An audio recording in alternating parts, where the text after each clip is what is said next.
네, 20대 대통령 선거 방송 지금 이 시간 9시 20분 정도 넘어가고 있는데요. 개표가 진행이 됐고요. 네. 어떤 도시는 뭐 20% 넘게 개표가 된 곳도 있긴 있습니다. 네. 그 앞에 발표된 출구조사 결과 윤석열 후보와 이재명 후보가 초접전을 벌이는 것으로 나타났습니다. 국민들은 어떤 후보를 선택했을지 관심이 모아지고 있는데요. 이번엔 여론조사 전문가 두 분과 함께하도록 하겠습니다. 이은영 휴먼앤데이터 소장, 또 이강윤 한국사회여론연구소 소장 두 분과 함께하겠습니다. 네, 안녕하십니까? 안녕하세요. 네, 많이 기다렸습니다. 여론조사 전문가분들이니까 이번 네. 여론조사 결과를 어떻게 보고 계신지가 궁금하네요. 네. 너무 궁금합니다. 먼저 이강윤 소장님, 네, 여론조사 완전 초박빙으로 나왔네요. 초초박빙인데요. 네. 사회조사 조사 방법론으로 잡아낼 수 있는 레인지 안에 드는 건지 지금 두 공중파 차이가 하나는 0.6%포인트, 하나는 0.7%포인트잖아요. 이게 어떤 의미입니까? 모르겠다는 의미입니까? 이거 판단 불가 아닙니까? 근데 물론 저건 출구조사니까 예. 응답 정직도가 평소 여론조사보다 좀 높을 개연성은 우리가 상식적으로 추론할 수 있겠죠. 그런데 저 정도 미세한 차이면 뒤집어지는 만에 하나 뒤집어진다고 해도 크게 놀랄 일은 아니지 않을까 이런 조심 우려 섞인 소리도 들고 물론 오늘 조사를 위해서 굉장히 애쓰신 분들한테는 죄송할 수도 있겠습니다만 네. 그리고 네. 들리는 말에 의하면 공중파 3사와 JTBC가 따로 했는데 이번에 기록적으로 사전 투표율이 높았고 그러니까 네. 쉽게 말하면 투표율 지금 77% 정도로 집계가 되는데 네. 총 투표자의 반은 이미 사전 투표에서 했고 오늘 한 사람들은 반 이 정도란 얘기예요. 그렇죠. 그런데 출구조사는 이미 이틀 전에 투표를 마쳤던 사전 투표 행위자들에게는 누구에게 투표했습니까라고 물을 수는 없습니다. 그리고 네. 직설적으로 그건 선거법상 못하게 돼 있으니까 보정을 했다고 하는데 JTBC 쪽은 보정을 좀 했다고 하고 공중파 3사는 보정은 안 했다는 얘기가 있어요. 사전 투표를 감안하지 않았다. 사전 투표자들에 네. 대한 그 비중이 너무 네. 크니까. 그래서 만약에 그게 직접 관여하고 실무 집행한 분들의 확실한 얘기를 들어보긴 해야 하겠습니다만 보정을 하고 안 하고의 차이가 지금 공교롭게도 두 곳의 출구조사 예측치가 달랐지 않습니까? 네. 승패가. 물론 굉장히 미미한 차이입니다만. 그래서 이거는 앞으로 좀 스터디도 많이 필요하다. 그리고 무엇보다도 최종 개표 결과가 집계되고 나서 네.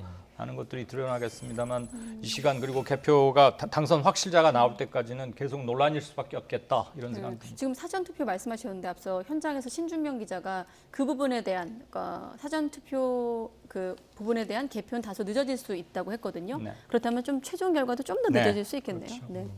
이준 소장님. 네, 일단은 지금 아마 이 출구조사를 담당했던 회사들이 굉장히 부담이 컸을 거예요. 그 기대치도 그 정말 예. 결집한 상황이었기 때문에 네네. 기대치가 상당히 높았던 상황에서 굉장히 어려운 조사를 진행을 했는데 지금 보면 이제 출구조사가 그 방송 3사 조사는 약 8만 5천 명 정도가 지금 조사를 8만 5천 명이요? 그렇습니다. 그리고 오차 범위는 95% 신뢰 수준에서 플러스 마이너스 0.8%포인트여서 지금 이 방송 3사 조사가 오차 범위 이내에 들어와 있거든요. 그러네요. 그래서 누가 이긴다고 말을 할 수 없는 그런 결과가 나왔습니다. 플러스 마이너스 0.8%니까 그렇습니다. 예. 그리고 응답률은 80에서 85%여서 거의 뭐 이제 다 응답을 하신 건데 네. 아까 우리 소장님께서 말씀하신 것처럼 그 투표는 했지만 여기 제외된 사이즈가 너무 큽니다. 그래서 결국에는 이제 이런 결과가 나올 수밖에 없지 않았나. 저는 이제 결과를 보면서 그런 생각을 했고요. 예. 이게 판정을 내릴 수 없는 결과이기 때문에 대체로 보면 이제 출구조사는 이 응답률이 80에서 85%가 나오기 때문에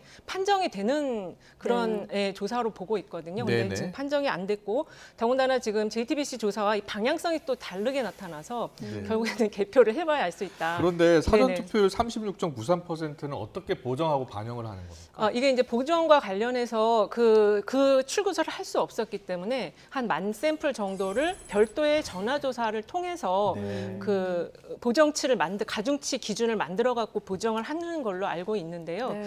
근데 그 사전 투표에서 여성층의 투표율이 굉장히 낮았어요. 그래서 실제로 이제 본 투표에서 그럼 정말 낮았을지 이건 또 알 수가 없기 때문에 그래서 여러 가지 어려움이 많았을 것으로 보여집니다. 네.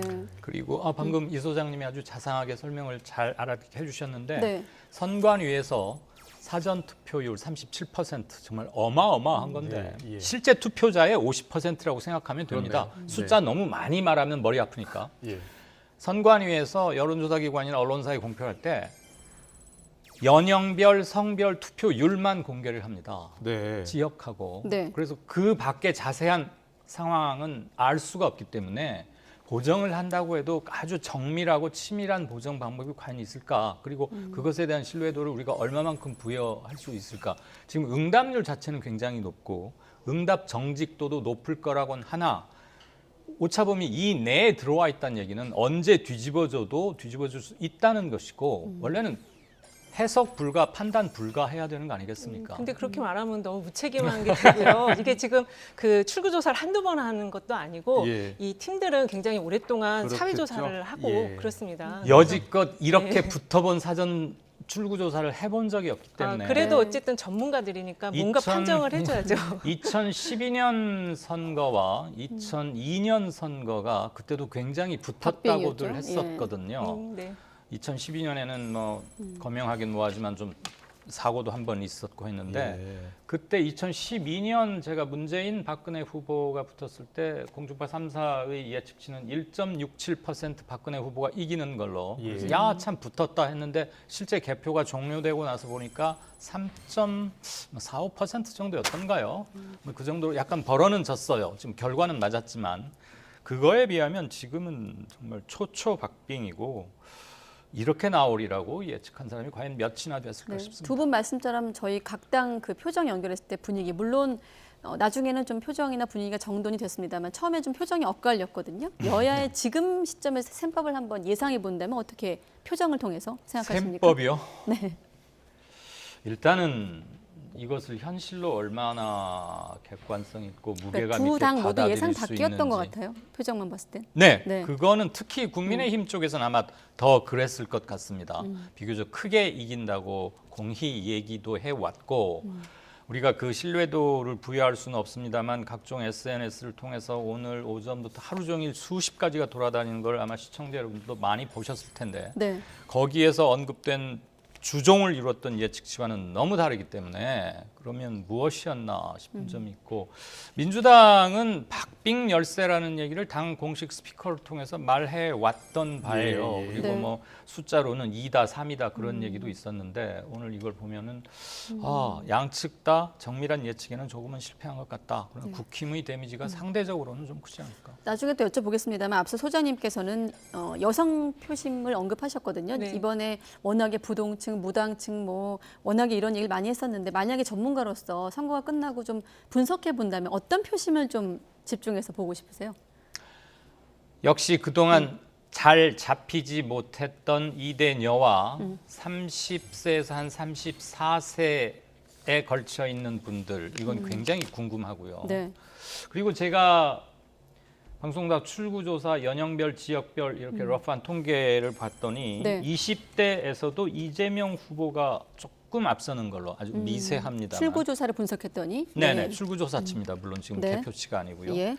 흔히들 어제까지만 해도 공표 금지 기간이니까 그건 뺀다고 해도 최근까지 치러진 모든 여론조사에서 20대에서는 윤 후보가 비교적 때로는 오차 밖으로 그리고 좁혀져도 오차 밤에서도 네. 비교적 의미 부여를 살 수 있는 정도로 앞서는 걸로 다들 그렇게 여겨왔었는데 적어도 출구조사치로는 개표는 확인해봐야겠습니다만 네. 거기서 20대에서 바뀌었다는 것 이건 굉장히 쇼킹하고 그럼 어느 부분을 놓치고 있었는가 이런 것 그다음에 그 20대가 윤이 아니고 이재명 후보에게 조금이라도 많이 나온 출구조사였다면 네. 여성들의 표심 이동이 막판에 좀 있지 않았겠느냐 이런 추론을 할 것 같습니다. 네. 소장님은요? 그 출구조사에서 20대가 굉장히 쇼킹하다고 얘기하셨는데 그 부분은 좀 예측이 되었던 부분이고요. 단일화가 이루어짐으로 해서 그 단일화에 대한 반발 표심이 사전투표 때 많이 나왔다고 저희들이 많이 얘기를 해드렸었습니다. 예. 이번에 그 출구조사에서 좀 의미가 있었던 부분은 제가 볼 때는 30대에서 상당히 이재명 후보의 좀 숫자가 높게 나왔고 그다음에 60대 이상층에서 30.8%가 나왔기 때문에 그 연령층에서 단일화에 대한 반발 표심이 있었다. 이렇게 좀 해석을 해야 되지 않을까 싶습니다. 네. 네. 단일화에 대한 반발 표심을 좀 해석해 보고 그것들이 싶으시다. 분명히 예. 있었고요. 이게 이제 블랙아웃 기간에 들어갔기 때문에 그렇지만 블랙아웃이었어도 여론조사가 계속 있었기 때문에 이게 이제 예측이 좀 가능했던 부분이었습니다.